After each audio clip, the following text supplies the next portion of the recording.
I stared at my phone for the 5th time in 10 minutes, the screen remaining stubbornly blank. No new messages, no calls, just the reflection of my increasingly anxious face in the darkened glass. The restaurant around me hummed with conversation and the gentle clink of expensive silverware against fine china. A waiter glided past, his eyebrows slightly raised as he noticed my still empty place setting across the table. "Would Madam care for another glass of water while waiting?" he asked, his voice carefully neutral but his eyes betraying a hint of pity. "Yes, please," I managed, my throat dry despite the 2 glasses I'd already consumed. And I'm sure he'll be here any minute." The waiter nodded with practiced politeness, but I caught the subtle exchange of glances between him and the hostess. I was becoming a spectacle. The woman stood up on a blind date at Costello, one of the most exclusive restaurants in the city. My roommate Eliza had sworn this place was totally worth it, and that her cousin's friend Jason was loaded and gorgeous. Now, 45 minutes later, with no sign of Jason and my bank account containing exactly $27.46 until next payday, I was beginning to panic. The ambient lighting suddenly felt too harsh, exposing my carefully applied makeup and the dress I'd splurged on. A navy blue number that had cost me 2 weeks' worth of lunches. I'd been so excited about this date, my first in over a year since the disaster with Michael. A fresh start, Eliza had said. A chance to meet someone who could take care of me for a change. I shifted in my seat, painfully aware of the glances from nearby diners. The restaurant was arranged in intimate half-moon booths of deep burgundy, each one partially secluded yet visible enough to see and be seen. Costello wasn't just a restaurant. It was a statement. A place where the city's elite came to display their wealth and power. And then I saw him. Not Jason. I'd already scrolled through his dating profile pictures enough times to recognize him instantly, but the man in the corner booth diagonally across from mine. I hadn't noticed him before, too consumed with my own embarrassment. But now I couldn't look away. He sat alone. Though his table was set for 4, his presence somehow filling the space that would normally require several people. Dark hair, immaculately styled, framed a face that seemed carved from stone, all angles and shadows in the dimmed lighting. He wore a suit that even I could tell cost more than my monthly rent, the fabric catching the light as he moved his hand to lift a glass of amber liquid to his lips. What caught my attention wasn't just his obvious wealth or his striking features, but the way he seemed separate from the buzz of the restaurant, as if existing in his own gravitational field. As I watched, 2 men approached his table. Deferential in their posture, they spoke in hushed tones, leaning forward while he remained still, only occasionally nodding or murmuring something in response. When they left, they walked backward for the first few steps, like courtiers leaving a monarch. My phone buzzed suddenly, startling me so badly I nearly knocked over my water glass. My heart leapt. Finally, Jason with an explanation. But it was just Eliza. Any sign of him yet? I swallowed hard and typed back. Nothing. 45 min late. Pretty sure I've been stood up. 3 dots appeared immediately. Then, "That jackass! I'm going to kill my cousin. Are you okay? Can you just leave?" My cheeks burned as I glanced at the small leather folder on the edge of my table. The waiter had brought it 20 minutes ago, containing the bill for my single glass of white wine. An impulse order when my nerves had gotten the better of me. $18. Nearly my entire remaining budget until payday. Already ordered a drink. Can't dine and dash, I replied. Shit, Emma. I'm so sorry. I'd transfer you money, but I'm flat broke until tomorrow. The reality of my situation crashed down on me.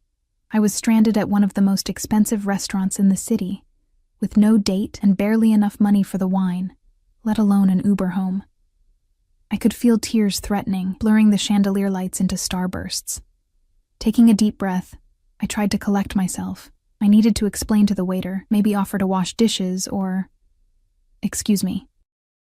The voice came from beside me, deep and smooth as velvet. I looked up, blinking away the moisture in my eyes, and found myself staring at an expensively tailored jacket, then higher, into the face of the man from the corner booth. Up close, he was even more imposing, tall, with shoulders that blocked the light, creating a shadow that fell across my table.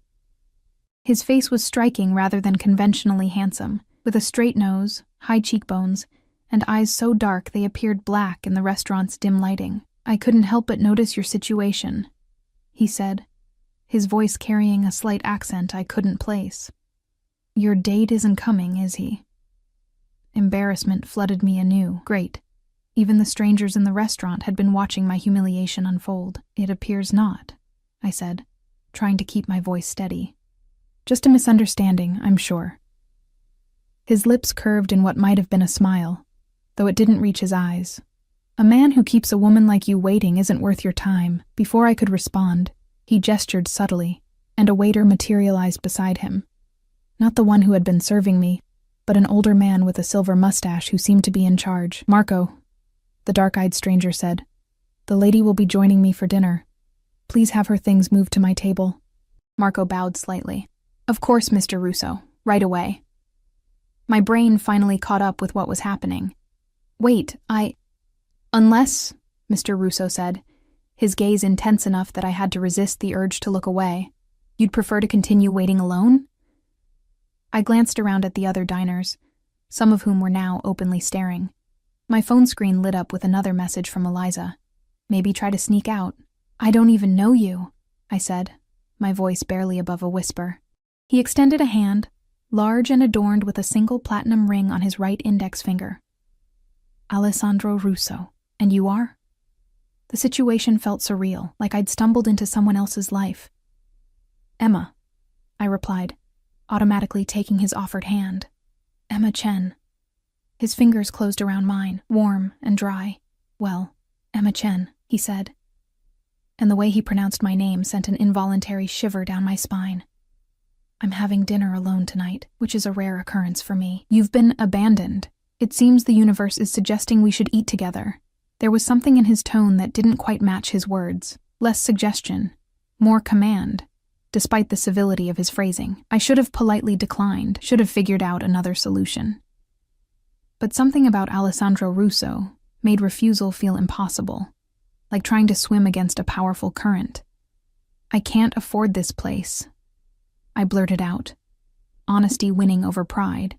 That almost smile returned. "I'm inviting you to be my guest. Now come, before your wine gets any warmer." As if on cue, Marco appeared with my glass and the leather folder containing my bill, which Alessandro took and tucked into his jacket without looking at it.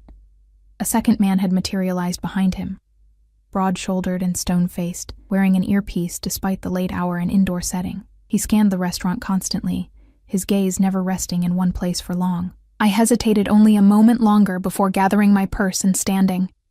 What choice did I really have? As I followed Alessandro through the restaurant, I was acutely aware of the eyes tracking our progress. Curious, envious, speculative. The back of Alessandro's jacket was immaculate, not a wrinkle to be seen, and he moved with the confidence of someone who never questioned his place in the world. His booth was larger than mine had been, positioned in a corner that offered a view of the entire restaurant while remaining partially secluded. As we approached, I noticed a third man rise from a nearby table to join the guard behind us. These weren't friends or business associates, I realized with a jolt. They were security. "Who are you?" I asked, as Alessandro gestured for me to take a seat on the plush burgundy cushion. He slid in across from me, adjusting his cuffs with a practiced motion. "I told you my name. That's not what I meant." Alessandro studied me for a moment, then signaled to Marco without breaking eye contact with me. "Bring the 96 Brunello and a fresh menu for Ms. Chen." Only when Marco hurried away did he lean back slightly. "I'm a businessman with diverse interests. Import, export, real estate, finance." The vagueness of his answer should have been my second warning. The first had been the security detail. But there was something magnetic about him that short-circuited my usual caution. "And do you often rescue stranded women from embarrassing dates?" I asked. "Only when they intrigue me." He leaned forward slightly, and I caught a hint of his cologne, something expensive and subtle, with notes of cedar and spice. "Tell me, Emma Chen, what do you do when you're not being stood up by unworthy men?" The directness of his gaze made my skin prickle. "I'm a translator, Mandarin and English, mostly for corporate clients and sometimes at conferences." "Ah," he said, with what seemed like genuine interest. "You have an excellent ear for language, then." My mother was Chinese, my father American. I grew up speaking both. I wasn't sure why I was sharing personal details with this stranger, but something about his focused attention made me want to fill the silence. Marco returned with a bottle of wine that he presented to Alessandro, with the reverence usually reserved for religious artifacts. After Alessandro nodded his approval, Marco poured a small amount for him to taste. The ritual continued with an efficiency that spoke of long practice, and soon I had a glass of deep red wine in front of me that probably cost more than my weekly grocery budget. "To unexpected meetings," Alessandro said, raising his glass. I hesitated, then lifted mine in response. "To expensive rescues," something that might have been amusement flickered in his eyes as he took a sip. I followed suit, the wine blooming across my tongue with a complexity that justified its obvious cost. "Now," Alessandro said, setting down his glass, "tell me who this man was, who thought so little of his good fortune as to stand you up." I explained about Eliza's cousin's friend, feeling increasingly foolish as I laid out the blind date setup. Alessandro listened without interrupting, his expression unreadable. When I finished, he made a small sound that might have been dismissal. "A boy playing at being a man," he said. "You've had a fortunate escape." Before I could respond, Marco returned with menus, though Alessandro waved his away. "We'll have the chef's selection, starting with the scallops and the truffle risotto." He looked at me. "Any allergies or aversions I should know about?" I shook my head, a little unsettled by his casual command of the situation. "No allergies, but good?" He interrupted smoothly. "Marco, make sure Chef Paolo knows the lady appreciates his artistry." As Marco departed again, I found myself studying Alessandro, trying to piece together the puzzle of him. He was clearly wealthy and powerful, accustomed to deference. The security guards stationed nearby suggested importance, or danger, or both. Yet there was something else, something in the way the restaurant staff practically bowed in his presence, in the way other diners cast furtive glances our way. "You're staring, Emma," Alessandro said, without looking at me, his attention on the wine as he swirled it gently in his glass. "Sorry," I said automatically. "It's just, is this how you normally dine? With bodyguards and staff treating you like royalty?" Now he did look at me, his dark eyes assessing. "Yes," he said simply. "Does that make you uncomfortable?" It should have. Everything about this situation should have made me uncomfortable, and yet there was something almost freeing about sitting across from a man who made no apologies for his power, who wore it as naturally as his perfectly tailored suit. "I'm just trying to understand why," I said carefully. "Someone like you would bother with someone like me." Alessandro's expression shifted, something dangerous flickering behind his eyes for just a moment before disappearing. "Someone like you," he repeated, his voice dropping lower. "And what kind of person do you think you are, Emma Chen?" The question lingered between us, weighted with an intensity I couldn't quite understand. What kind of person did I think I was? Ordinary. Unremarkable. The kind of woman who gets stood up on blind dates and can't afford the wine she's already ordered. "I'm just normal," I said finally, tracing my finger around the base of my wine glass. "I work 60-hour weeks translating corporate documents that no one will ever read. I live with a roommate because rent in this city is obscene. I haven't taken a vacation in 3 years. I looked up at him. Nothing that would typically interest someone who dines with an entourage. Alessandro's expression remained inscrutable, but something shifted in his posture, a subtle leaning forward that made the air between us seem to compress. "Normality is vastly overrated," he said quietly, "and often merely a disguise." Before I could ask what he meant, the first course arrived. Scallops resting on beds of pureed cauliflower, garnished with caviar and gold leaf. The presentation was artistic, the portion tiny, but exquisite. I hesitated, suddenly aware of how unprepared I was for the formality of this dining experience. "Eat," Alessandro said, not touching his own plate yet. "I want to see if you enjoy it." There was something almost predatory in the way he watched me, and I felt a flutter of nervousness as I took the first bite. The scallop melted in my mouth, buttery and perfectly seared, the briny pop of caviar enhancing rather than overwhelming it. I couldn't help the small sound of pleasure that escaped me.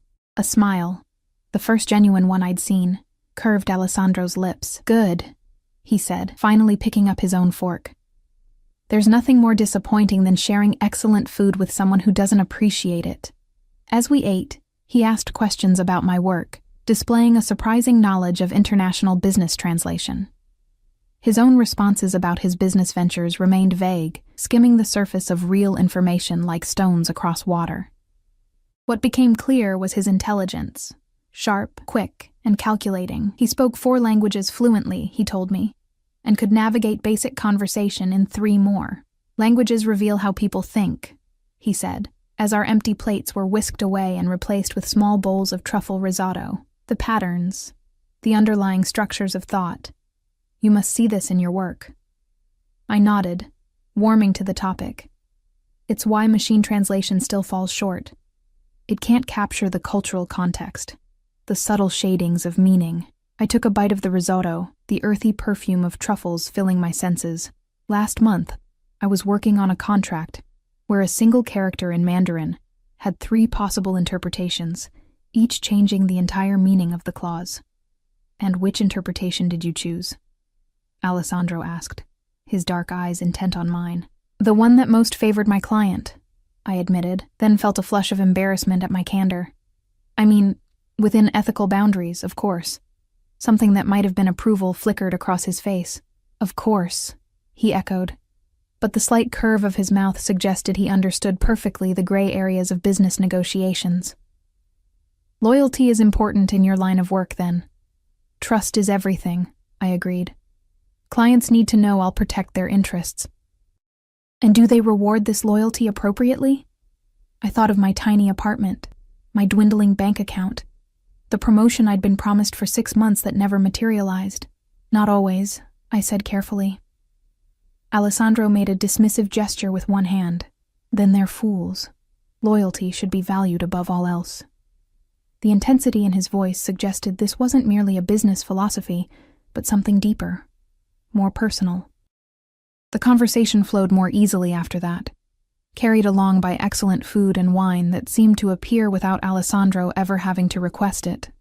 I found myself relaxing despite the strangeness of the situation, drawn in by his focused attention. He listened when I spoke, as if my words were the only sounds in the room worth hearing. It was intoxicating in a way that had nothing to do with the wine. It wasn't until the main course, a perfectly cooked fillet with a red wine reduction, that I noticed the pattern of his questioning. For all that he seemed to be sharing, he was primarily extracting information. My routine, my apartment location, my social connections, my family background. The realization sent a chill through me that counteracted the warmth of the wine. "You ask a lot of questions," I said, setting down my fork. "But I still know almost nothing about you." Alessandro didn't seem bothered by my sudden directness. "What would you like to know? Why do you have bodyguards? And don't say it's standard for businessmen, because it isn't." He studied me for a long moment, then set down his knife and fork with deliberate precision. "In my position, there are people who might wish to negotiate from a position of leverage. My security team ensures these negotiations happen only on my terms." The careful phrasing raised more questions than it answered. "Are you in danger?" "Everyone with power is in danger, Emma. The greater the power, the greater the danger." He reached for his wine glass, the movement smooth and controlled. "Does that frighten you?" It should have. Everything about this man should have sent me running. Instead, I found myself drawn closer to the flame. "I'm not sure," I answered honestly.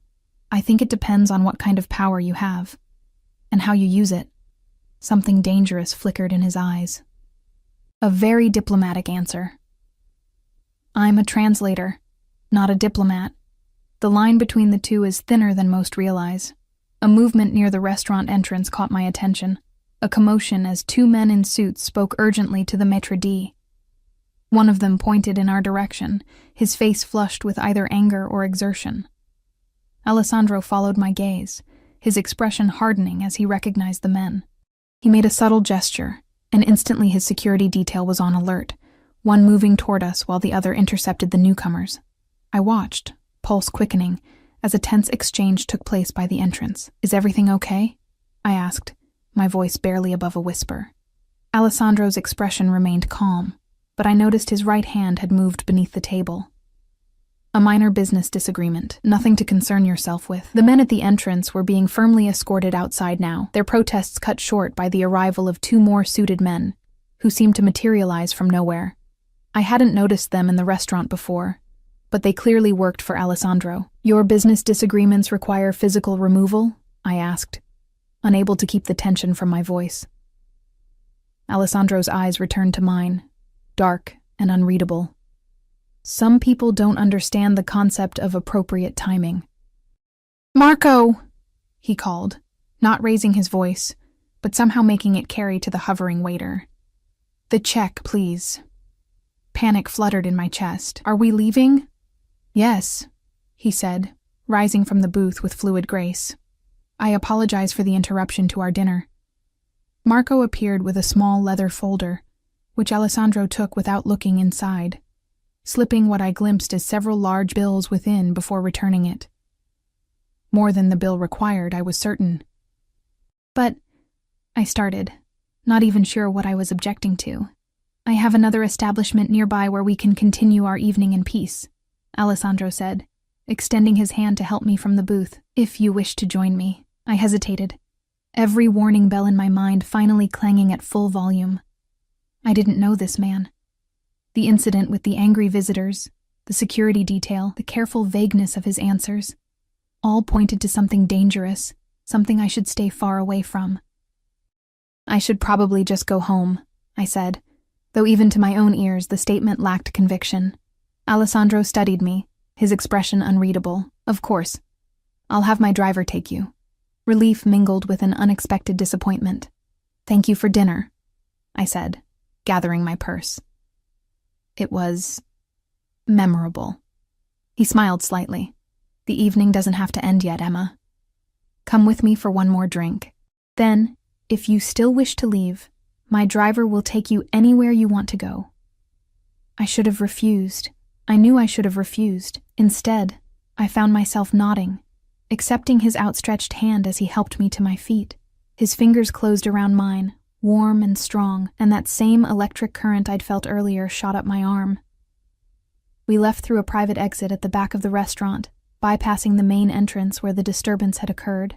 A sleek black car waited outside, engine running, a broad-shouldered man holding the door open as we approached. Alessandro guided me with a light touch at the small of my back, his hand radiating heat through the thin fabric of my dress. The car's interior was spacious and luxurious, the leather seats butter-soft beneath me. Alessandro slid in beside me, close enough that I could feel the heat from his body, but not quite touching. The door closed with a solid thunk, and the world outside immediately seemed to recede, the tinted windows and soundproofing creating a bubble of isolation. "Where are we going?" I asked as the car pulled smoothly away from the curb. "I own a private lounge a few blocks from here," Alessandro replied, more discreet than the restaurant. "Is discretion necessary?" The question slipped out before I could censor it. He turned to look at me, shadows playing across the planes of his face as streetlights slid past outside. "In my experience, privacy is always valuable. Wouldn't you agree?" There was a weight to his words that suggested layers of meaning. "I suppose it depends on what you need privacy for," I said carefully. His mouth curved. A diplomatic answer again. "You didn't answer my question earlier," I pressed, emboldened by the cocoon-like privacy of the car, "about what kind of business you're really in."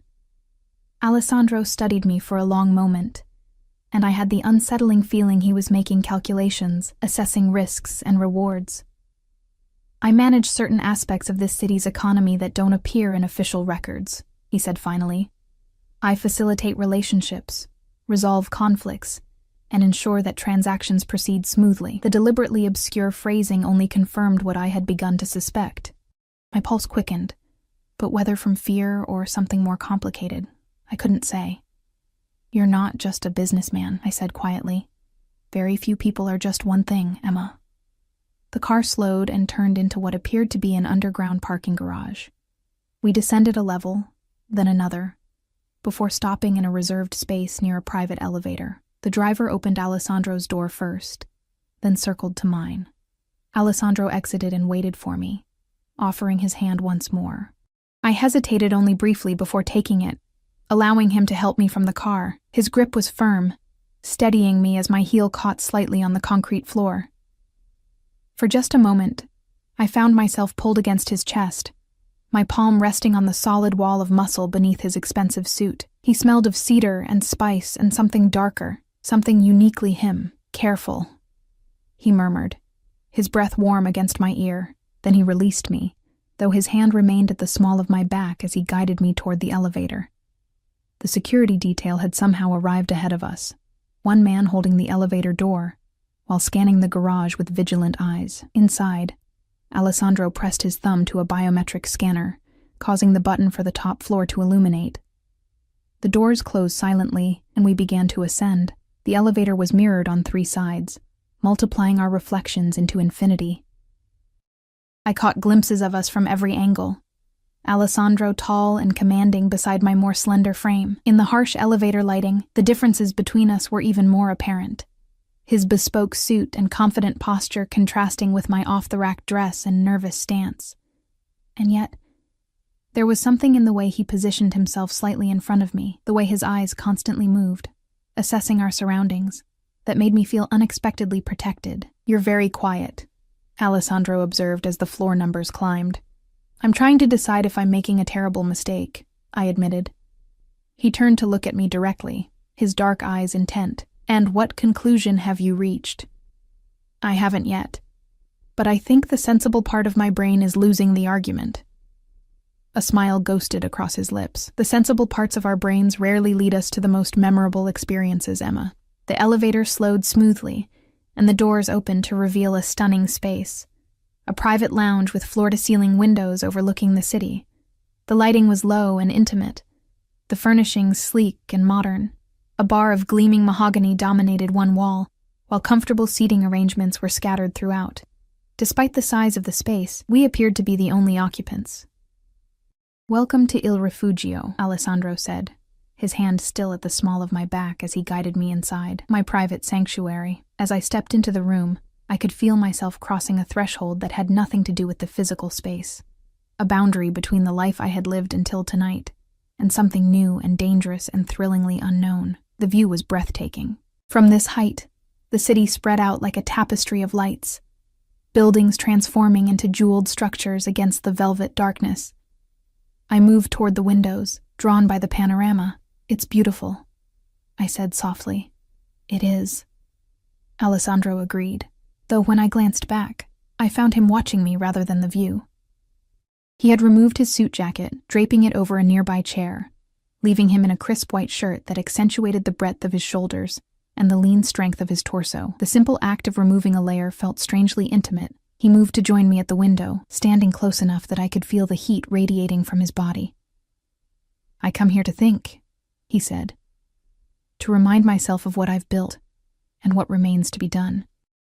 "And what exactly have you built?" I asked, turning to face him. Alessandro considered me for a long moment. "An empire of sorts," he finally said, though not one recognized by conventional authorities. The confirmation of what I'd suspected should have terrified me. Instead, I felt a strange calm descend, as if the uncertainty had been worse than the truth. "You're an organized crime," I said, not a question this time. "I prefer to think of it as alternative governance."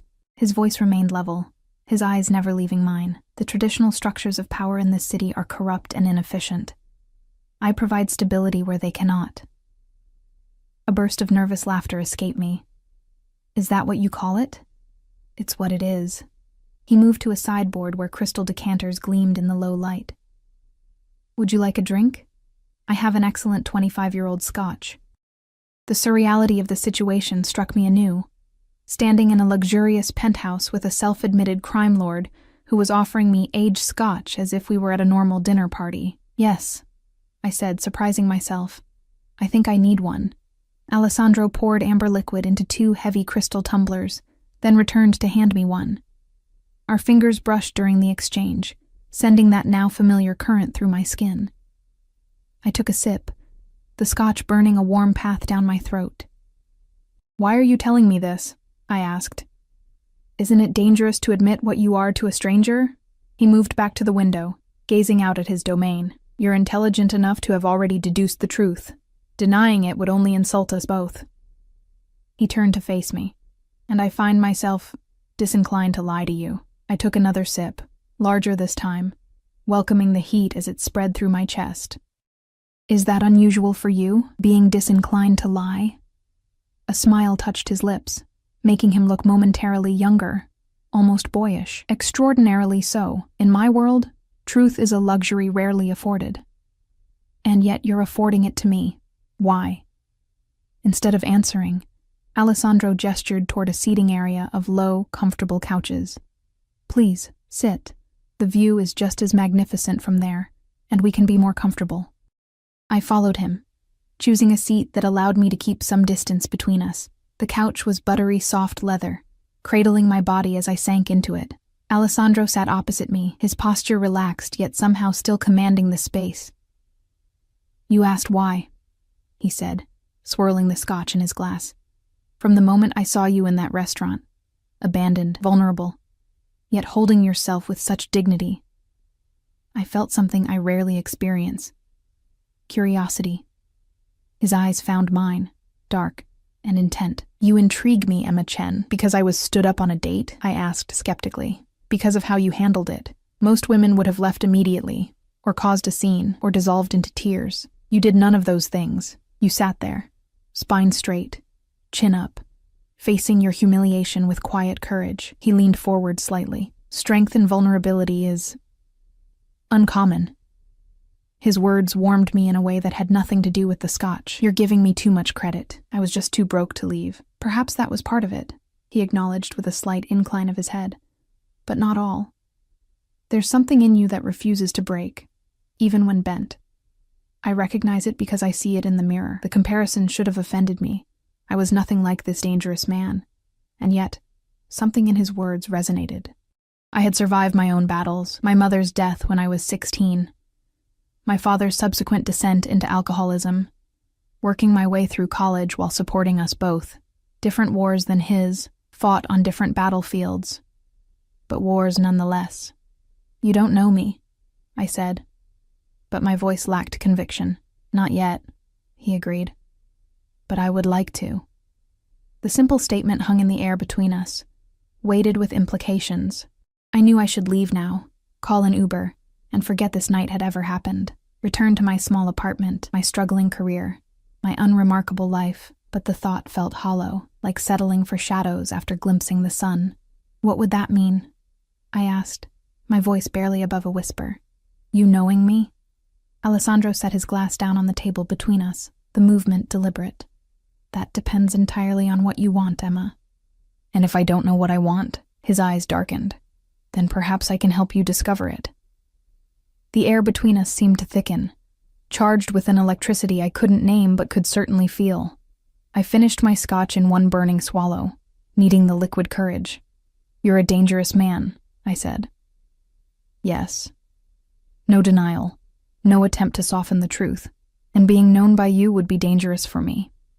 "Also, yes." He leaned forward, elbows on his knees, regarding me intently. "But danger and reward often walk hand in hand. The question is whether you believe the potential reward justifies the risk." I set my empty glass beside his. "I don't even know what the reward might be." Something shifted in his expression, a heat entering his gaze that made my pulse quicken. "Don't you?" Before I could respond, a discreet chime sounded. Alessandro's expression hardened as he reached for his phone, checking the screen with a frown. "Excuse me," he said, rising. "I need to take this. It will only take a moment." He moved across the room, speaking in rapid Italian too quiet for me to hear. Left alone, I had a moment to breathe, to think. What was I doing here? This man had admitted to being a criminal, surrounded himself with armed guards, and radiated danger from every pore. And yet, I couldn't deny the pull I felt toward him. Not just physical attraction, though that was undeniably present, but something deeper. A recognition, perhaps, of something in him that matched something in me, like puzzle pieces from entirely different puzzles that somehow fit together. My phone buzzed in my purse. I pulled it out to find 3 increasingly panicked messages from Eliza. "Emma, are you okay? Did you get home safe? Emma. Answer me or I'm calling the police." I quickly typed back, "I'm fine. Got a ride. Tell you everything tomorrow." The response was immediate. "What? With who? Send your location now." I hesitated, thumb hovering over the screen. What would I even say?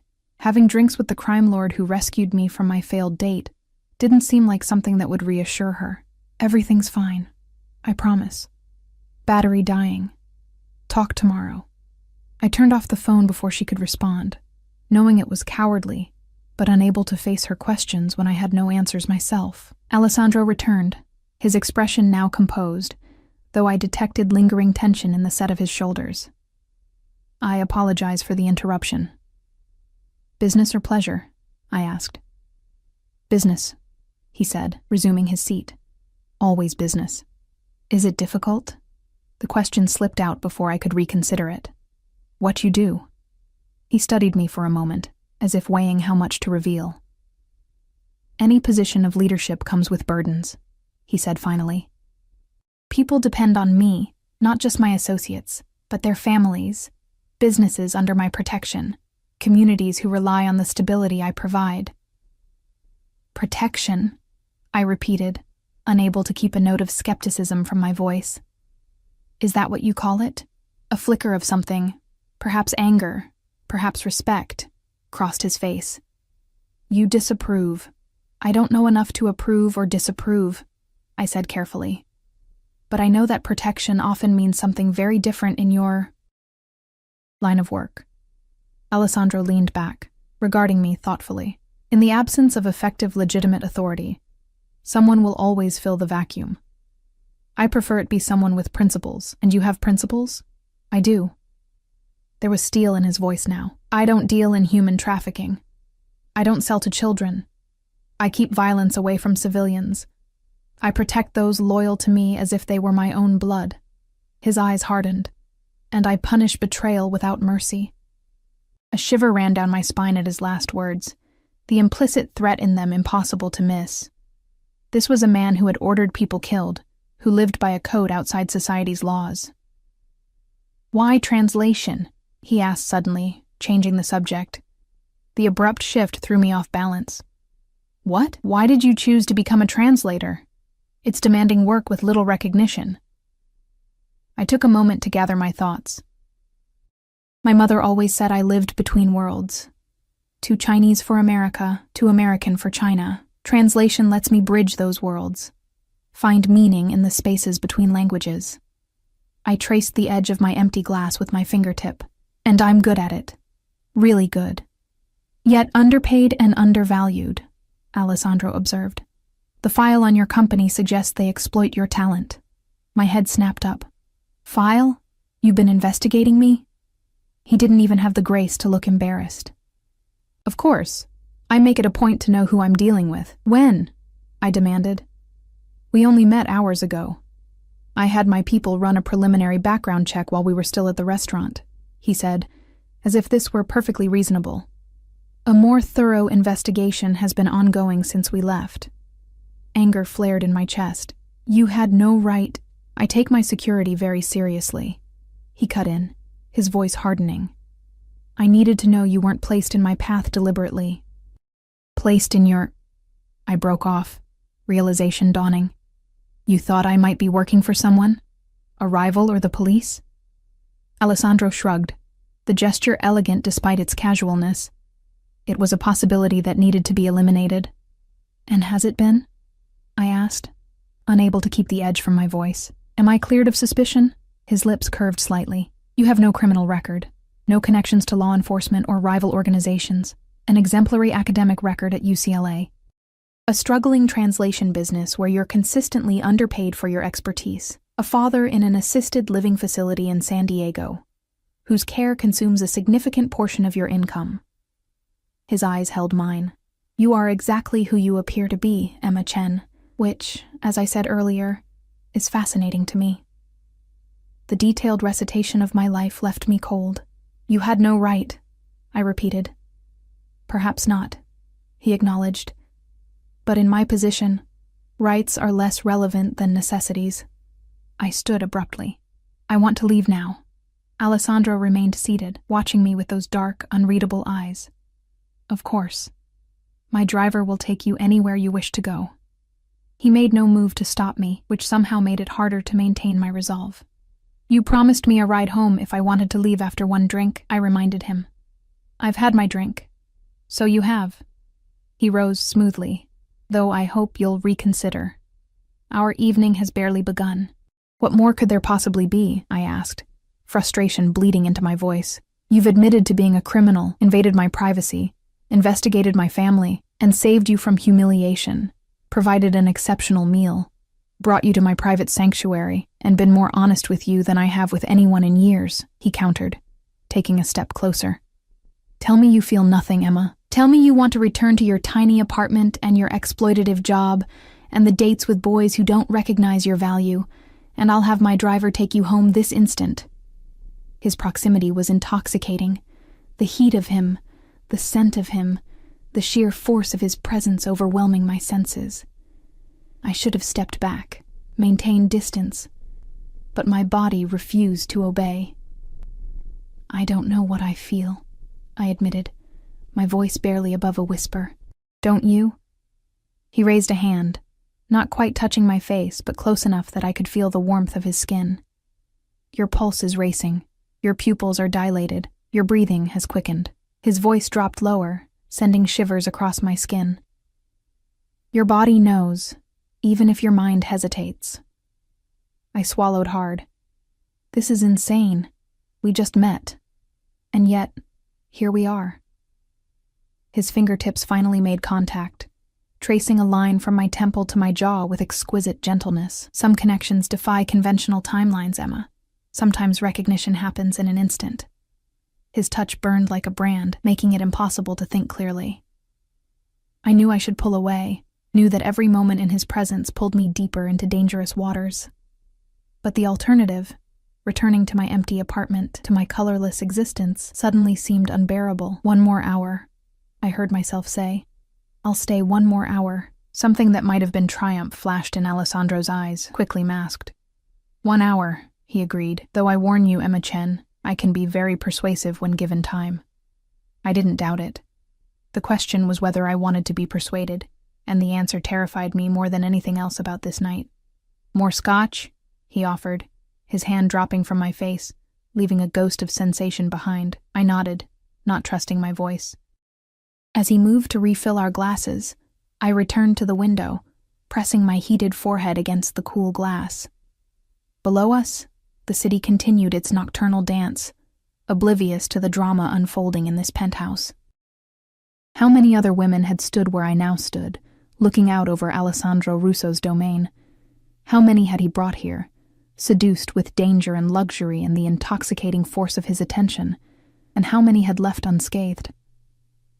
Alessandro returned with our refilled glasses, joining me at the window. We stood in silence for a moment, the city lights reflecting in the dark glass like stars fallen to earth. "Tell me something true," I said suddenly, turning to face him. His eyebrow rose slightly. "I've told you many true things tonight. Something personal," I clarified. "Something that isn't about business or power." Alessandro considered this, taking a sip of his scotch. "My mother was a seamstress," he said finally. "She could look at any piece of fabric and immediately know its quality, its potential. She taught me that appearances matter, but what lies beneath the surface matters more." The image of a young Alessandro watching his mother work was unexpectedly touching. "Is she still alive?" A shadow crossed his face. "No. She died when I was 14. Breast cancer that went undetected because we couldn't afford proper medical care." "I'm sorry," I said softly. "It was a long time ago, not so long that it doesn't still hurt." His eyes met mine, something vulnerable flickering in their depths before disappearing. "No," he acknowledged. "Not so long." "My mother died too," I offered. "When I was 16, a car accident."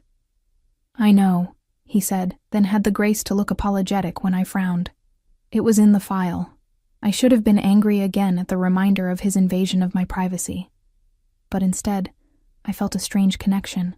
Two people who had lost their mothers too young, who had been forced to grow up too quickly. "What happened after?" I asked, genuinely curious. "After your mother died." Alessandro's expression darkened. "My father was not a strong man. He turned to alcohol, then gambling. He accumulated debts to people who don't forgive such things." He took another sip of his scotch. "When they came to collect, I offered myself instead. I was young, but I was smart and willing to learn." "They took you in? A 14-year-old boy?" The man who ran that organization had lost his own son years before. He saw something in me, potential, perhaps, or simply a reflection of what he'd lost. Alessandro's voice was distant now, as if recalling a different life. "He became my mentor, taught me everything he knew. When he died 10 years later, I took control. And built your empire," I said softly. He inclined his head slightly, from necessity at first, then from ambition. "And now?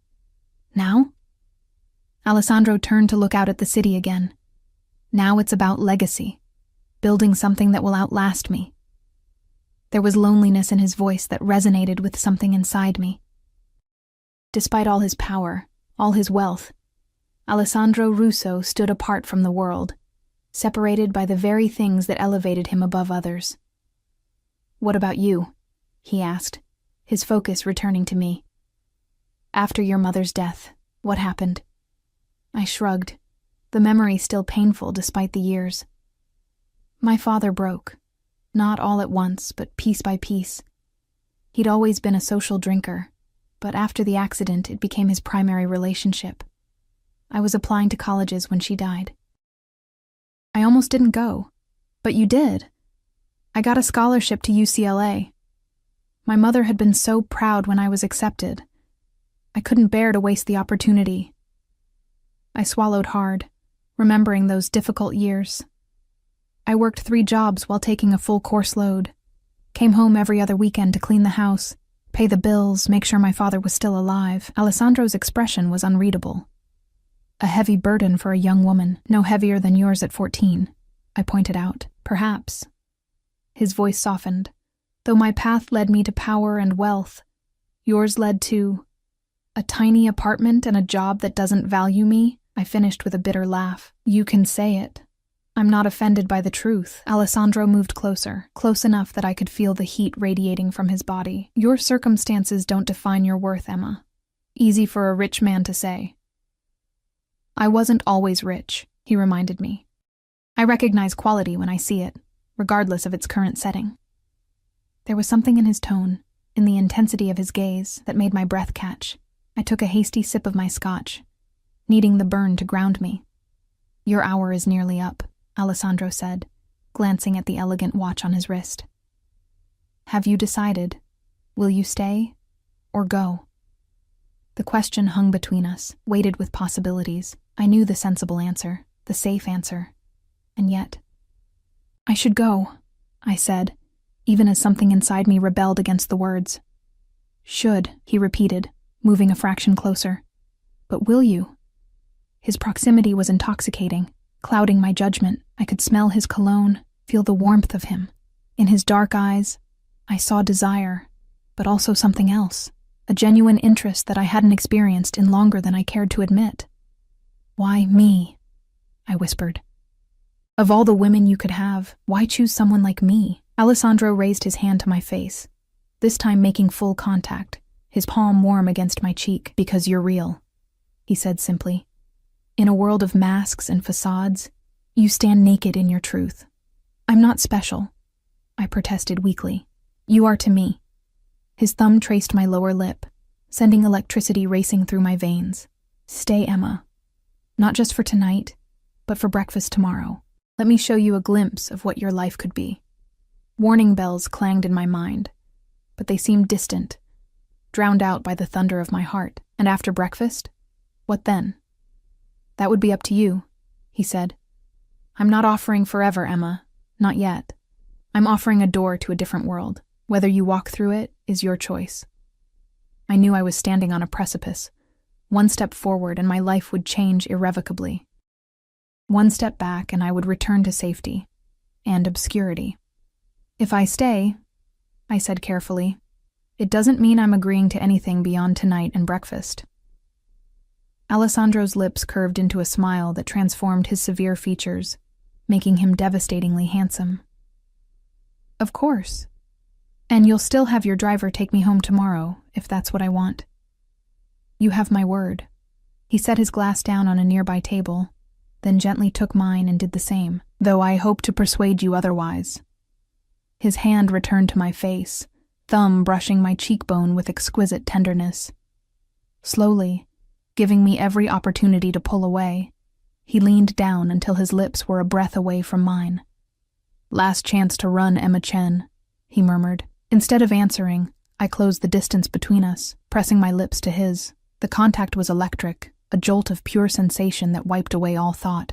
His arms encircled me, pulling me against the hard plane of his body as the kiss deepened. I felt consumed, devoured, as if he were trying to absorb me into himself. When we finally broke apart, both breathing heavily, I saw something like wonder in his eyes. Stay with me tonight, he said, his voice rough with desire. This time, there was no hesitation. Yes. I woke to sunlight streaming through floor-to-ceiling windows and the unfamiliar sensation of Egyptian cotton against my bare skin. For a moment, I was disoriented, the luxurious surroundings foreign to my sleep-addled mind. Then memories of the previous night came flooding back, the abandoned date, Alessandro's unexpected rescue, this penthouse, and everything that had followed. The space beside me in the massive bed was empty, but still warm. I sat up, clutching the sheet to my chest, and found Alessandro standing by the windows, already dressed in tailored trousers and a crisp white shirt, sleeves rolled up to expose muscular forearms. He was speaking quietly on his phone in rapid Italian, his back to me. I took the opportunity to study him unobserved. In the morning light, he looked no less dangerous than he had the night before, but there was a humanity to him that the darkness had obscured. The set of his shoulders spoke of burdens carried too long alone. The gestures of his free hand as he spoke hinted at passions kept tightly controlled. He turned suddenly, as if sensing my gaze, and his expression softened when he saw me awake. He murmured something into the phone and ended the call, slipping the device into his pocket as he approached the bed. Good morning, he said, sitting on the edge of the mattress. Did you sleep well? I nodded, suddenly self-conscious despite the intimacies we had shared hours before. What time is it? Just after 9. He reached out to tuck a strand of hair behind my ear, the casual tenderness of the gesture making my heart stutter. I've ordered breakfast. It should arrive soon. I should probably get dressed, I said, glancing around for my clothes. There's no rush. His eyes traveled over me, warm with appreciation, even though the sheet covered me. But if you'd be more comfortable, I had some clothes brought for you. They're in the bathroom. You had clothes brought for me, I repeated, unsure whether to be touched or disturbed by his presumption. How would you even know my size? A smile played around his lips. I pay attention to details, Emma. It's how I've survived this long. The implications of his statement that he had been studying me, memorizing me, sent a shiver of something between fear and excitement down my spine. I clutched the sheet tighter. I think I'll take a shower, I said, needing a moment alone to gather my thoughts. Alessandro nodded and stood. Take your time. I'll be in the living room when you're ready. He left, closing the bedroom door behind him with quiet precision. I exhaled slowly, trying to process the surreality of my situation. 24 hours ago, I had been preparing for a blind date with a man who never showed up. Now I was in the penthouse of a crime lord who had bought me clothes and ordered breakfast as if this were a normal morning after. The bathroom was as luxurious as the rest of the penthouse, all marble and glass, with a shower large enough for 4 people and a soaking tub that could have been classified as a small pool. On the counter lay several shopping bags from high-end boutiques. Inside I found underwear, jeans, a cashmere sweater, and even shoes, all in my exact size. The tags were still attached, the prices making me wince. I showered quickly, the multiple shower heads and expensive toiletries a far cry from my cramped apartment bathroom with its perpetually lukewarm water. After drying off with a towel so plush it felt like a cloud, I dressed in the new clothes, which fit perfectly. The mirror reflected back a version of me that looked both familiar and strange. My face the same, but the luxurious context transforming me into someone else. When I emerged from the bedroom, I found Alessandro in the living area, seated at a table by the windows already laid with a breakfast spread that would have fed 4 people. He rose when he saw me, his eyes appreciative as they took in my appearance. "Beautiful," he said simply. I flushed, unused to such direct compliments. "Thank you for the clothes. They fit perfectly. I'm glad." He pulled out a chair for me. "Please, eat." I sat, overwhelmed by the array of food before me. Fresh fruit, pastries, eggs Benedict, smoked salmon, and a carafe of what smelled like freshly squeezed orange juice. "This is a lot," I said. "I wasn't sure what you preferred." Alessandro took the seat across from me. So I ordered a selection. I reached for the orange juice, pouring myself a glass. "Do you always do this? The grand gestures, the excess?" He raised an eyebrow. "Is that what this is to you? Excess?" "Isn't it?" I gestured at the spread. "One person doesn't need all this food." "Need and want are different things, Emma." He selected a pastry for himself. "I've lived with nothing. I prefer abundance." I thought of my careful budgeting, the way I stretched each dollar until it screamed. Most people don't have that choice. "But you could." His gaze was intent. "That's what I'm offering you." I set down my glass carefully. "What exactly are you offering me, Alessandro? Because if it's to be your mistress, or whatever the current term is—" "I'm offering you opportunity," he interrupted, his voice firm. "A chance to use your talents where they'll be properly valued and compensated." I stared at him. "You want to hire me?" In a manner of speaking. He leaned forward. "My organization deals internationally. We need someone with your linguistic skills and cultural knowledge for certain negotiations and translations. Someone discreet, intelligent, and unaffiliated with any existing faction." "You want me to work for your criminal empire?" I said flatly. Alessandro's expression remained impassive. "I want you to work for me in a professional capacity that would utilize your considerable talents. The nature of my business is irrelevant." "It's not irrelevant if what you're asking me to do is illegal." Translation itself is not illegal, regardless of what is being translated. He took a sip of his coffee. "But I understand your hesitation. That's why I'm offering a trial arrangement. 3 months. Triple what you're making now, plus bonuses for particularly sensitive projects. At the end of that time, if you're uncomfortable, we part ways professionally with no consequences." The offer was tempting, more than tempting.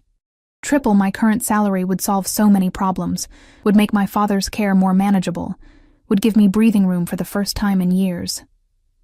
"And what about—" I gestured vaguely between us. "This? Last night?" Alessandro's expression softened. "That is separate, Emma. I won't deny my attraction to you, or my desire to continue what we've begun, but your professional decision and your personal decision regarding me are distinct. You can accept the job and reject me, if that's your choice. And you'd be fine with that?" I asked skeptically. "I didn't say I'd be fine with it," he said with a faint smile. "I said it was your choice. I'm a patient man when the prize is worth waiting for." The way he looked at me, as if I were precious and desirable, made it hard to think clearly. I reached for a piece of fruit, needing something to do with my hands. "I'd need to think about it," I said. "Both offers." "Of course." He nodded, seemingly pleased. "Take all the time you need. Though I hope you won't need much. I believe we could be remarkable together, in all respects." I ate a few bites in silence, trying to sort through the tangle of my thoughts. The rational part of me knew I should decline both offers, return to my normal life, and pretend this extraordinary interlude had never happened. But another part, a part I hadn't known existed until Alessandro awakened it, craved the danger, the luxury, the intoxicating sense of possibility he represented. "What would I be translating?" I asked finally. "I need to know what I'd be involved in." "Primarily business contracts and negotiation terms," he said. "Some correspondence with international partners. Occasionally you'd serve as a live translator for meetings. Not drug deals or assassination orders. Alessandro actually laughed, the sound unexpectedly warm. No, Emma. Whatever you may think of me, I don't conduct my business like a cartoon villain. I felt my cheeks warm. I don't know how your business works. That's the point. Fair enough. His expression grew serious. My organization deals in many things. Import, export, real estate, private lending, protection services, entertainment venues, and yes, some activities that fall outside legal parameters. But I maintain certain standards. I told you my principles last night, and I meant them.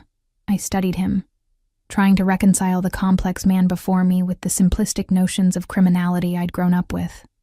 And if I see something that crosses a line for me, you walk away, he said simply. With a severance package and my word that you'll be left alone. It sounded too good to be true, which usually meant it was. Why me? There must be professional translators who already work in your world. Alessandro's gaze was steady. Because you're untainted by existing loyalties. Because your skills are exceptional. And yes, because I want you close to me. He reached across the table, his hand covering mine. I desire you, Emma, but I also respect you. The two aren't mutually exclusive. His touch sent warmth spiraling through me, making it difficult to maintain my composure. I withdrew my hand, needing distance to think clearly. If I say yes to the job but no to the personal aspect, would I still see you? I would be your employer, he said. We would interact professionally. I wouldn't force my attentions where they weren't wanted. I nodded, absorbing this. And if I say yes to both, something darkened in his gaze, a heat that made my breath catch. Then we explore this connection between us and see where it leads. No promises beyond mutual honesty and respect. And exclusivity? I heard myself ask, surprising both of us. Alessandro's lips curved. Absolutely. I don't share what's mine, Emma. The possessive note in his voice should have repelled me.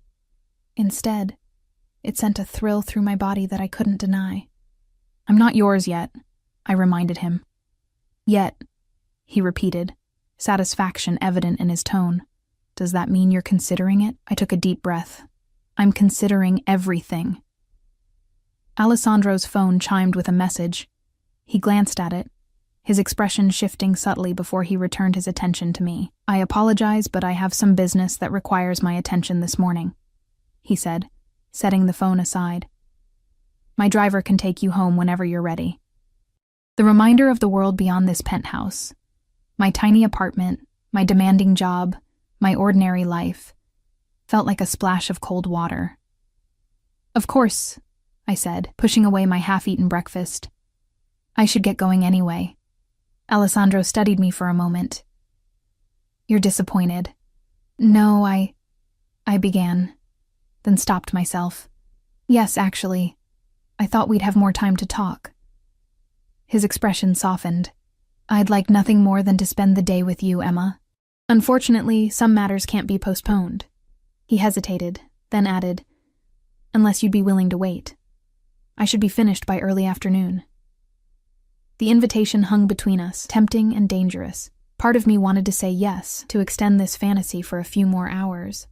But the rational part knew I needed space to think clearly, away from Alessandro's magnetic presence. I think I should go, I said finally. I have a lot to consider. He nodded, accepting my decision without argument. Of course. But before you leave, he reached into his pocket and withdrew a small card, sliding it across the table to me. It was plain white with only a phone number printed in elegant black script. This is my private line. When you've made your decision about either offer, call me. I picked up the card, the heavy cardstock expensive against my fingertips. How long do I have to decide? I would appreciate an answer within a week. His dark eyes held mine, but Emma, understand this. Regardless of what you decide professionally, I want to see you again. That door remains open regardless. The intensity of his gaze made my heart race. I slipped the card into the pocket of my new jeans, nodding wordlessly. Alessandro rose from his chair with fluid grace. I'll have Carlo bring the car around. Is there anything you need before you go? I thought of my dress from last night. probably still somewhere in the bedroom.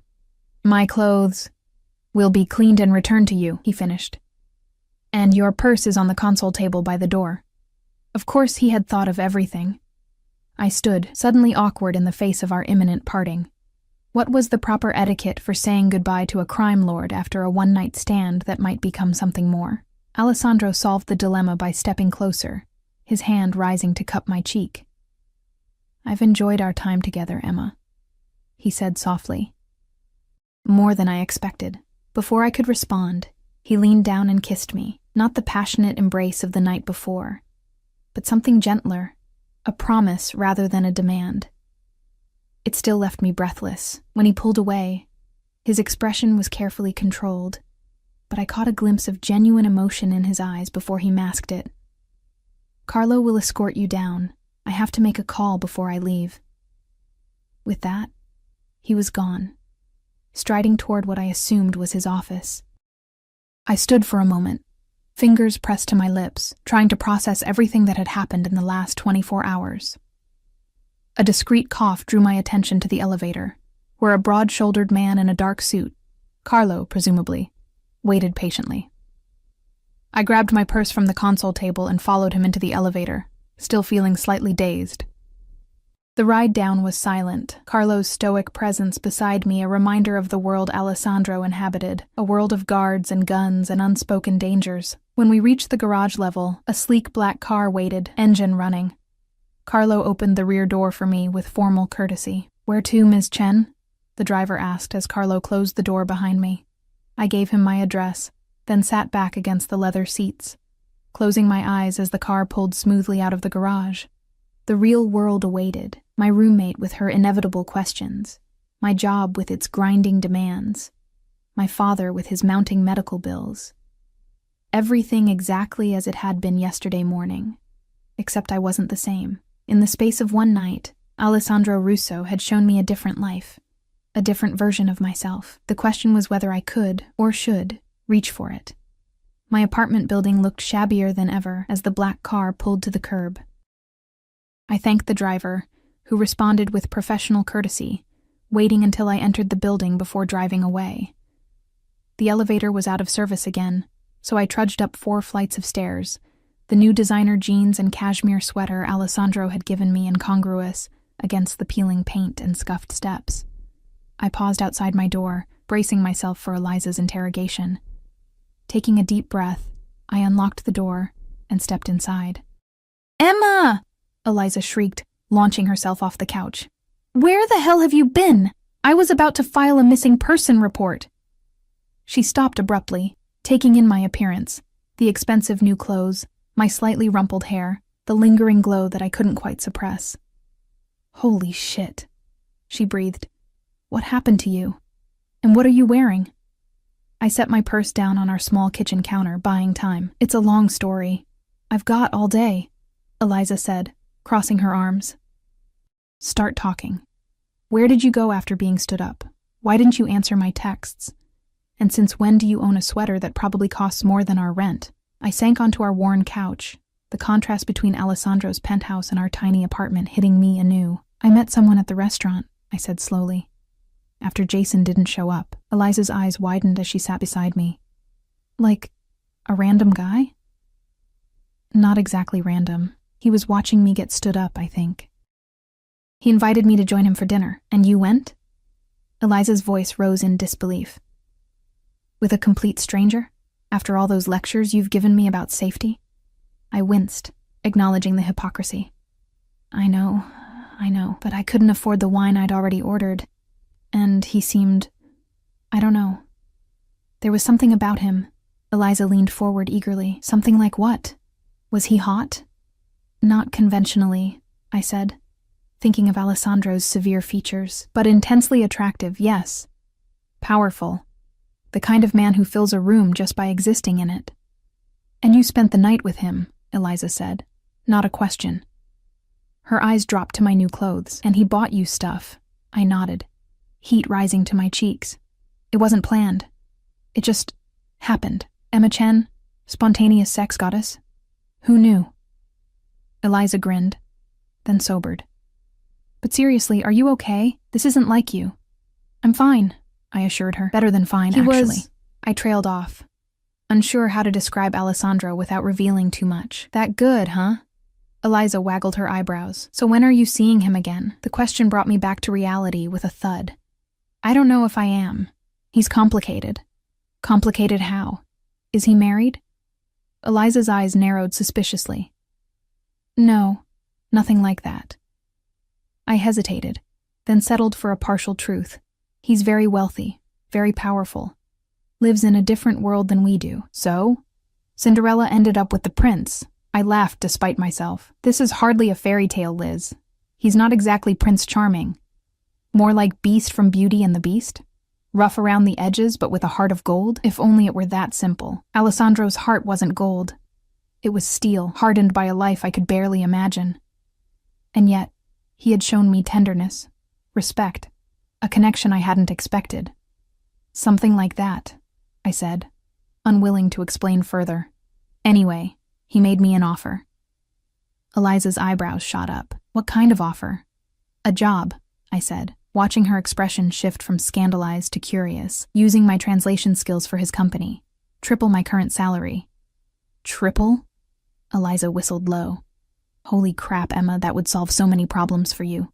What kind of company is it? I chose my words carefully. International business. Import-export. Real estate.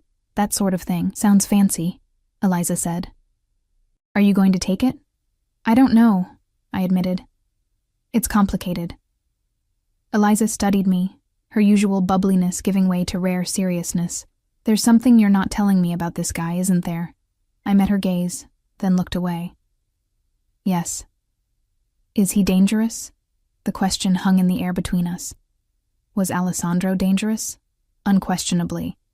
But was he dangerous to me? That was harder to answer. He operates outside normal rules, I said finally. But he has his own code. His own principles. Eliza's eyes widened. Oh my God. He's like a mob boss or something, isn't he? I didn't answer, which was answer enough. Eliza fell back against the couch cushions, her expression stunned. Emma, what the hell? You spent the night with an actual criminal? After knowing him for what, 5 hours? Have you lost your mind? Her words stung, precisely because they echoed my own doubts. Maybe, I admitted. But Liz, there's something between us that I can't explain. A connection that doesn't make sense but feels more real than anything I've experienced before. That's called danger banging, Eliza said bluntly. The thrill of someone forbidden. It's not a basis for a relationship. It's more than that, I insisted. He sees me, Liz. Really sees me. Not just what I can do for him or how I look in a dress, but who I am underneath it all. I hugged myself, the cashmere soft against my arms.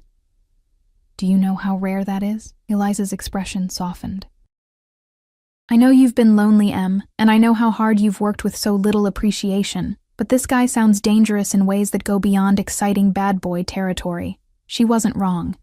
Alessandro Russo didn't just break rules. He existed in a world where different rules applied. Rules written in blood and enforced with violence. I thought of his words the night before. I punish betrayal without mercy. The job would solve so many problems, I said quietly. Dad's care facility keeps raising their rates. My student loans are barely getting smaller despite my payments, and I'm so tired of being undervalued at work. So take the job, Eliza said. But be careful about the man. Professional doesn't have to mean personal. Alessandro had said as much himself, that I could accept one offer without the other, but could I really separate the two? The memory of his touch, his kiss, the way he had looked at me across the breakfast table, made me doubt it. I have a week to decide, I said. Eliza squeezed my hand. Use it. Think carefully. And maybe run a background check on this guy. I laughed humorlessly. He already ran one on me. Of course he did, Eliza muttered. Because that's not creepy at all. I stood, suddenly exhausted despite the full night's sleep. I need a shower and some time to think. Sure, Eliza said, concern still evident in her eyes. But Emma, whatever you decide, be careful. Men like that don't play by the same rules as the rest of us. I nodded, knowing she was right, yet unable to banish the memory of Alessandro's dark eyes, the feel of his hands on my skin, the sense of possibility he had awakened in me. 3 days passed in a blur of normalcy that felt anything but normal. I returned to work, endured my boss taking credit for my translation of a complicated merger agreement, ate lunch at my desk, and tried to pretend that my encounter with Alessandro had been nothing more than a vivid dream, but the card with his number burned in my wallet. The cashmere sweater hung in my closet like evidence of another life. And at night, I dreamed of dark eyes and strong hands, and a voice that promised danger and desire in equal measure. On the 4th day, everything changed. I was in the middle of a tedious translation when my phone rang, an unknown number. My heart leapt, thinking it might be Alessandro, but the voice that greeted me was my father's care facility. "Ms. Chen, this is Meadowbrook Assisted Living. I'm afraid there's been an incident with your father." 20 minutes later, I was in a cab heading for the facility, heart pounding with fear. The administrator met me in the lobby, her expression grave. "Your father had a fall," she explained. He was agitated, trying to leave the building. When the staff attempted to redirect him, he became combative and fell, hitting his head. "Is he okay?" I asked, my voice barely steady. "He's stable, but the doctor wants him transferred to a memory care unit. His dementia is progressing more rapidly than we anticipated, and our facility isn't equipped for that level of care." My stomach dropped. Memory care?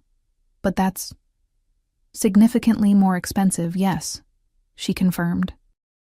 "I've prepared some information on facilities that might be suitable, but I must warn you, there's often a long waiting list unless you can pay privately." She handed me a folder with brochures, each one listing monthly rates that made my head spin.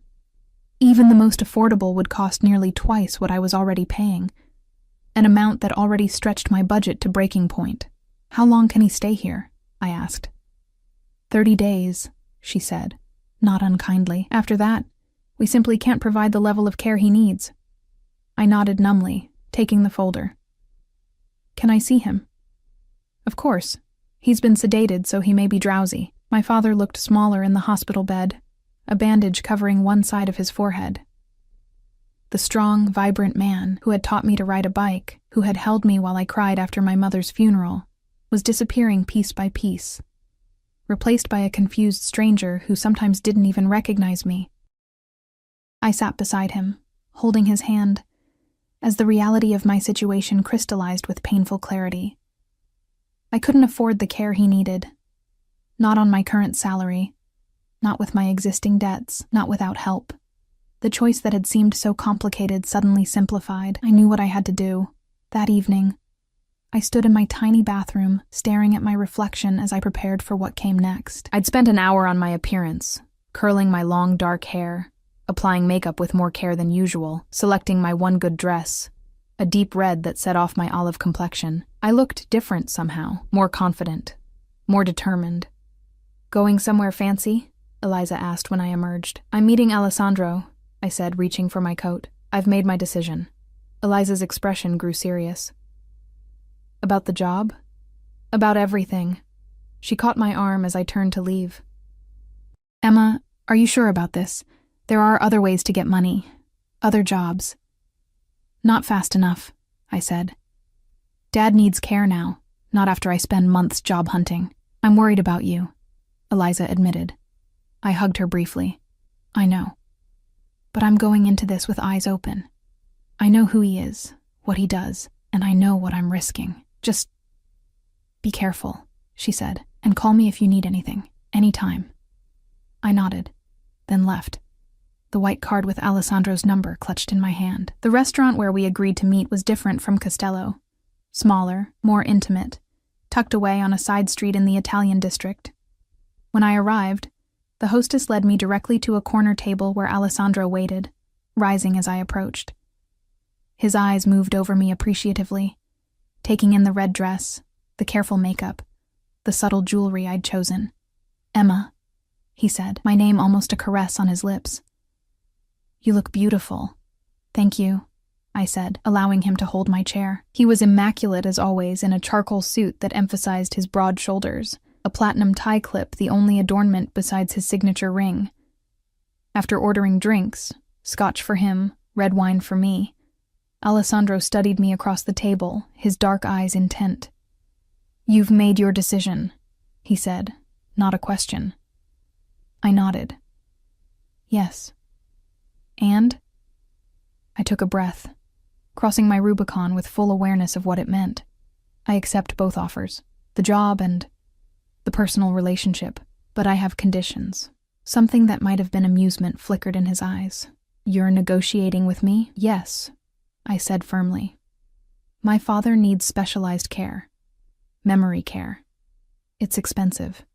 Beyond what even your generous salary offer would cover while maintaining my own living expenses." Alessandro nodded slowly. "I see.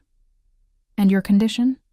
I want you to arrange for him to receive the best care available, not just adequate, the best, as part of my compensation package." He considered this, taking a sip of his scotch. "That's easily arranged. What else?" "I maintain my own apartment, at least for now. I need space that's mine alone." "Agreed, though I hope you'll spend significant time at my residence as well." "I will," I promised, warmth blooming in my chest at the thought. "And finally, if I ever see something in your business that crosses my ethical lines, I can walk away. From the job, not necessarily from you, without consequences." Alessandro set down his glass, his expression serious. "You have my word on all counts. Your father will receive the finest care available. Your apartment remains yours, and you retain the freedom to define your own boundaries." He leaned forward.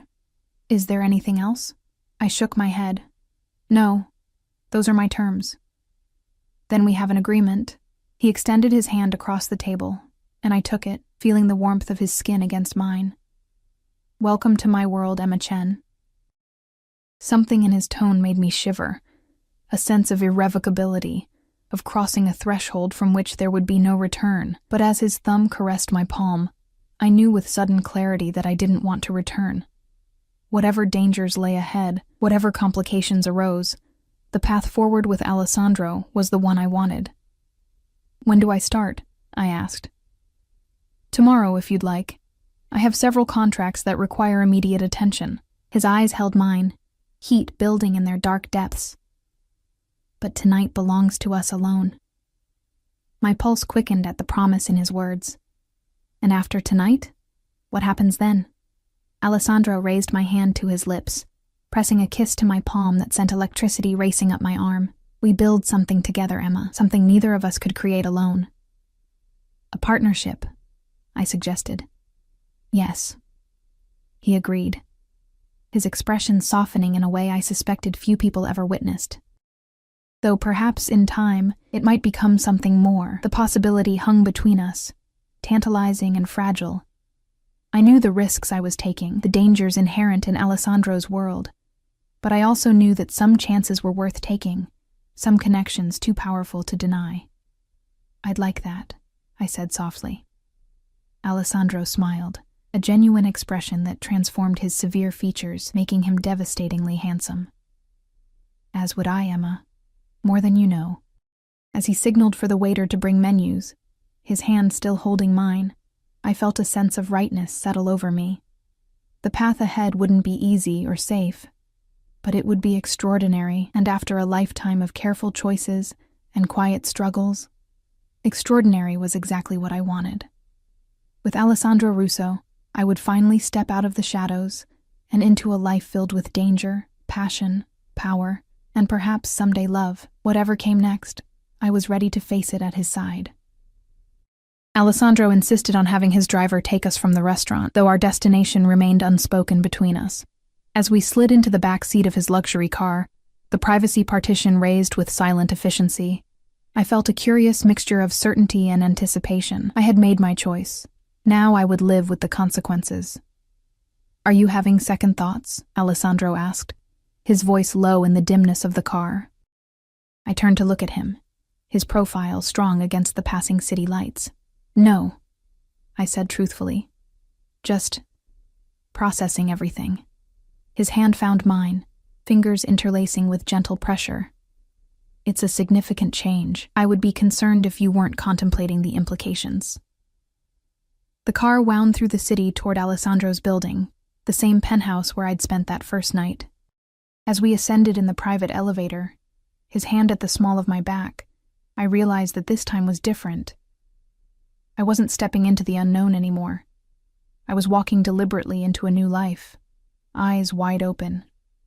The night that followed was both familiar and new, Alessandro's touch both possessive and reverent, as if I were something precious he'd found unexpectedly. Afterward, lying in his vast bed with the city lights glimmering through the floor-to-ceiling windows, I felt a strange peace descend. "Tell me what you're thinking," Alessandro murmured, his fingers tracing idle patterns on my bare shoulder. "That I should be afraid," I said. "But I'm not." He propped himself up on one elbow, studying my face in the half-light. "Fear is useful only when it sharpens your awareness, not when it paralyzes you." His hand moved to cup my cheek. "You've chosen to swim in deeper waters, Emma. I'll do everything in my power to ensure you don't drown." I turned my face to press a kiss into his palm. "I've always been a strong swimmer." His smile was warm, private, an expression I suspected few people ever witnessed. "That's why you're here." The next morning marked the beginning of my new reality. After breakfast, Alessandro led me to a section of the penthouse I hadn't seen before, a home office with 2 desks, one clearly his with multiple monitors and a view of the city, the other smaller but elegant, positioned to face the door. "Your workspace," he said, "when you're here. You'll also have an office at the main building downtown." The desk held a high-end laptop, still sealed in its box, and several file folders stamped with various international shipping logos. "These need immediate attention," Alessandro explained, indicating the folders. "Contracts between our Hong Kong interests and a new partner in Shanghai. The translation needs to be perfect. There can be no misunderstandings." I picked up the top folder, flipping it open to scan the contents. Complex business language, import regulations, financial terms. Challenging but well within my capabilities. "I'll start right away," I said. Alessandro nodded, pleased. "My personal assistant will bring you anything you need. I have meetings until late afternoon, but we can discuss your work over dinner." Just like that, I was absorbed into his world.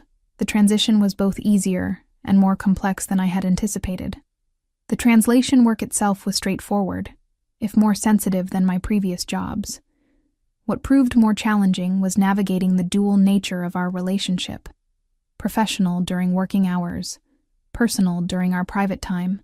By the end of the first week, I had established a rhythm. Mornings at Alessandro's penthouse, working on urgent documents while he attended to his various businesses.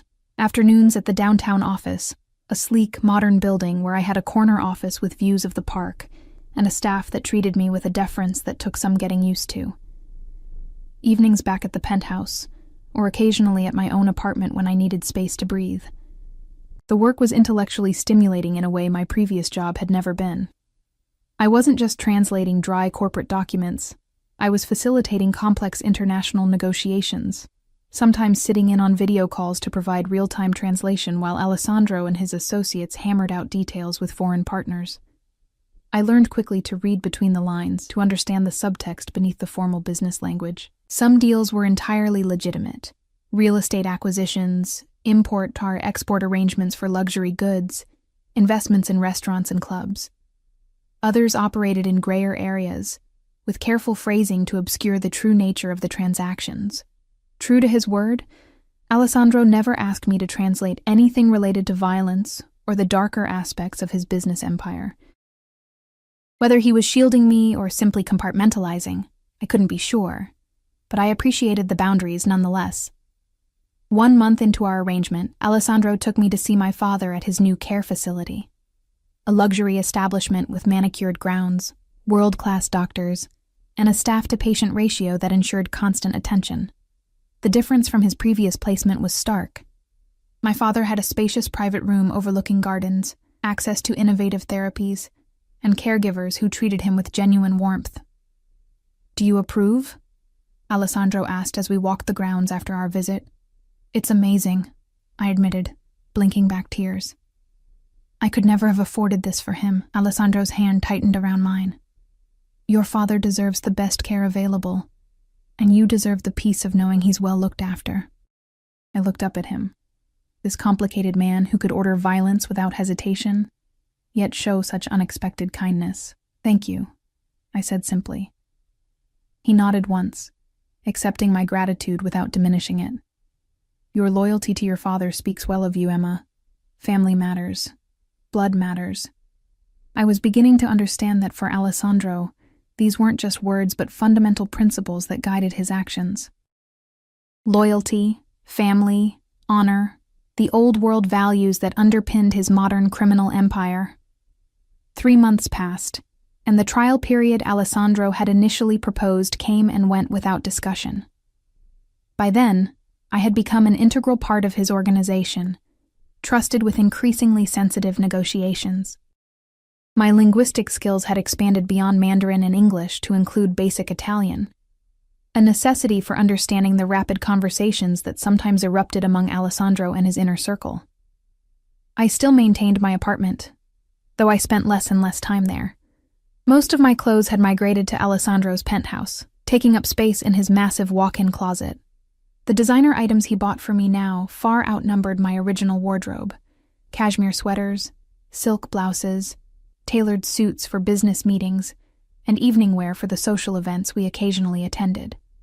The social aspects of Alessandro's world presented their own challenges. At public functions, gallery openings, charity galas, restaurant launches, we presented as a successful businessman and his partner. In more private settings, among those who knew Alessandro's true nature, I was introduced simply as mine, a possessive designation that should have offended my independent spirit, but instead made me feel strangely protected. I observed the complex hierarchies of his organization, the way his captains deferred to him while commanding their own respect, the careful dance of power and submission that kept the empire functioning. Women were rare in this world, and those who were present typically fell into defined roles: wives, girlfriends, daughters to be protected. I occupied a unique position as both Alessandro's partner and a valued professional asset, earning a respect that was cautious at first, but gradually solidified as my contributions proved their worth. Not everyone approved of my presence, of course. Antonio, Alessandro's consigliere and oldest friend, regarded me with thinly veiled suspicion for months, convinced I was either an undercover agent or an opportunist. It was only after I caught a subtle mistranslation in a Hong Kong contract that would have cost them millions that he began to thaw. "You have good eyes," he told me grudgingly after that incident. "And a quick mind." From Antonio, this qualified as effusive praise. 6 months into my new life, the boundaries between Alessandro's world and mine had blurred beyond recognition. The woman who had once been stood up at Castello, who had worried about affording a glass of wine, seemed like a character from someone else's story. In her place was a woman who moved confidently through luxury and danger, who had learned to read a room for threats as well as opportunities, who understood power in all its forms. The changes weren't just external. Something within me had shifted, hardened in some places, softened in others. I was still myself, still Emma Chen, but with edges more clearly defined. It wasn't all smooth sailing, of course. There were arguments, fierce ones when Alessandro's controlling tendencies collided with my independence. There were moments of doubt, usually late at night, when I lay awake beside his sleeping form, wondering if I had compromised too much of myself in this bargain. And there were glimpses of the violence that underpinned his world, a bruised knuckle he wouldn't explain, hushed conversations that ceased when I entered a room, the occasional presence of weapons I pretended not to notice. But there was also connection, deeper than I had ever experienced. Alessandro saw me, truly saw me, in ways no one else ever had. He valued my mind as much as my body, challenged me intellectually, supported my growth both professionally and personally. And in quiet moments, when the mask of the powerful capo slipped, I glimpsed the vulnerable boy who had lost his mother too young, who had built an empire partially to ensure he would never be powerless again. On the anniversary of our first meeting, Alessandro took me back to Castello, reserving the same corner booth where he had sat that fateful night. I wore red again, a designer dress that complemented the ruby pendant he had given me that morning. a stunning piece set in platinum that nestled in the hollow of my throat. 1 year, he said, raising his glass in a toast. A significant milestone. I smiled, touching my glass to his. Did you expect we would make it this far? I had hopes, he admitted, though you've exceeded every expectation. After dinner, instead of returning to the penthouse, Alessandro directed his driver to the waterfront, where the city lights reflected on the dark water. He led me to a private dock where a sleek yacht waited, crew standing at attention as we boarded. What's this? I asked, as he guided me to the upper deck. The city skyline spread before us. I thought we could use a change of scenery, he said, his hand warm against my back. A weekend away.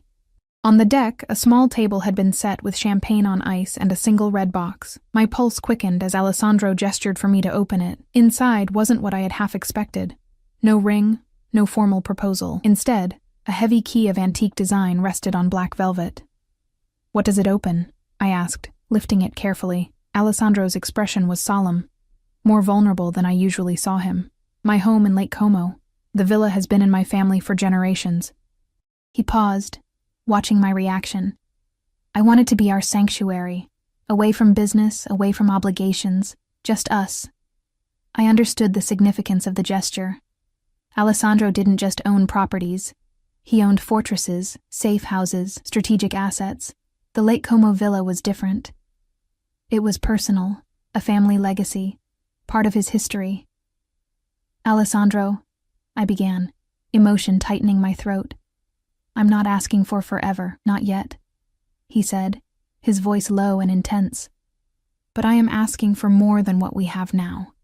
I want you in my life completely, Emma.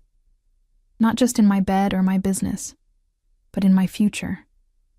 I closed my fingers around the key, feeling its weight, the weight of history, of choice, of commitment. 1 year ago, I had stood at a precipice, staring into the unknown. Now I stood at another, but this time I could see farther into the distance, could glimpse the shape of what might be. Yes, I said simply, meeting his gaze. I want that too. Alessandro pulled me to him, his kiss fierce and possessive, yet tender in a way that still surprised me. When we broke apart, his dark eyes held mine with an intensity that made my breath catch. You've changed me, Emma Chen, he said softly. I didn't expect that. I smiled, reaching up to trace the strong line of his jaw. We've changed each other. As the yacht pulled away from the dock, the city receding behind us, I felt a sense of rightness settle over me. The path I had chosen a year ago had not been easy or safe, but it had led me here, to strength I hadn't known I possessed, to love I hadn't dared to imagine, to a life that spanned 2 worlds. Alessandro's arm circled my waist as we stood at the rail, watching the horizon open before us. Whatever came next, and in his world, the future was never certain, we would face it together, stronger for the bond between us. In the space between vulnerability and power, between danger and desire, we had found something rare and precious. A love forged in fire, tempered by choice, and all the more valuable for the risks we had taken to claim it.